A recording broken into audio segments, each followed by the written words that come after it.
Ayan mga ka-golden. Kung nakikita nyo kung gaano kahirap ang daan. Papunta kay Nanay Delma. Bababa pa tayo ng ilog na walang tubig. Ayan mga ka-golden. Ang hirap ng daan mga ka-golden. Ay, ang hirap. Paano kaya tayo makakaakyat nito mamaya pabalik mga ka-golden? Ang taas. Ayan. Pupunta na tayo sa bahay ni Nanay Delma. Kung bumaba tayo, aakyat ulit tayo mga ka-golden. Ayan, ganyan kahirap. Ayan. Magandang umaga, Nanay.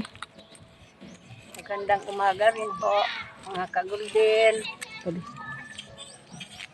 Ako po si Ana Balistoy, taga-Luluwasan, Balatan, Camarines Sur. Ako po ay nakatira dito sa bukid. Dito po ang hanap buhay ko, magwalis. Tapos, ano po ako ng tulong para makakuha rin ako ng kahit solar kasi wala akong ilaw dyan, tagaas lang.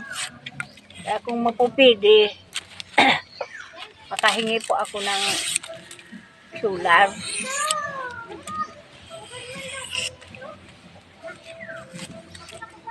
Oy. Ayan mga ka-golden. Nandito na kami sa taas. Kasama ko si Nanay Delma para puntahan yung bahay kubo niya na may pinibenta siyang walis ting-ting. Ayan mga ka-golden, kung nakikita niyo si Nanay nakaboots pa. Ayan, nakaboots pa siya. Sa sobrang hirap ng daan. Ako walang boots kaya nakapaan na lang ako. Ayan mga ka-golden.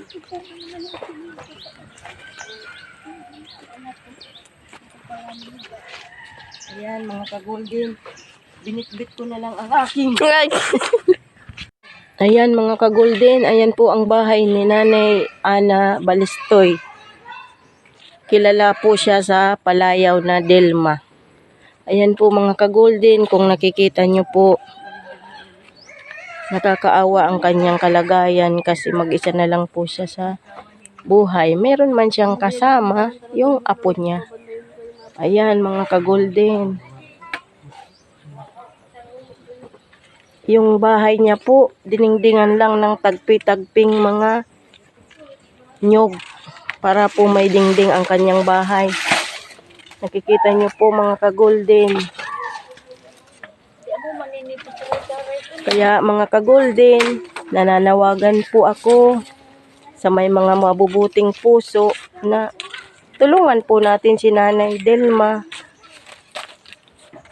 para po may matirahan po siya na maayos kasi po siya ay may sakit rin.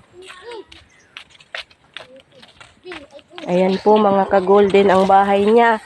Ang bahay niya may bubong na anahaw. Kaso butas-butas na po at nadadaganan lang ng kawayan para hindi daw po lipadin yung kaunting trapan. Ayan mga ka-golden.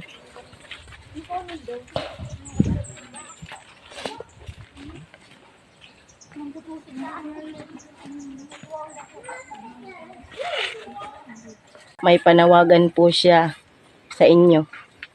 Sabi na ako, mga ka-golden, nananawagan po ako sa inyo na kung mapupwede po, hingi ako ng tulong dahil sa ganitong sitwasyon ko dito.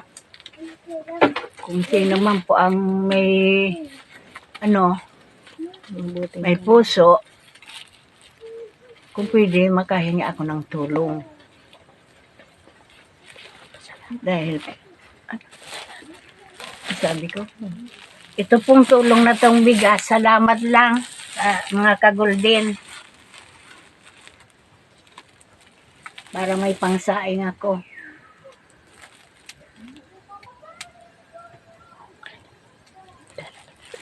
Saka ano po, gusto ko pong, kasi po galing po ako sa sakit, gusto ko pong magpa-check up.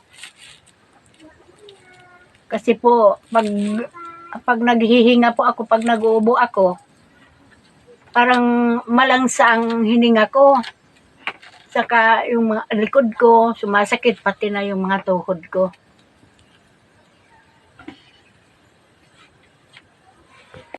Nag-iisa lang ako. May kasama naman akong apo na isa nag-aaral. Pagkatapos, yun, kapos na kapos kami. Kaya, hindi ko akalain na pumunta dito yung tauhan nyo. Kaya, natutuwa rin ako na ganito ang ano. Akala ko nga, bibili lang ng walis. Sabi ko, ngayon pala, may ibang yan sila sa akin.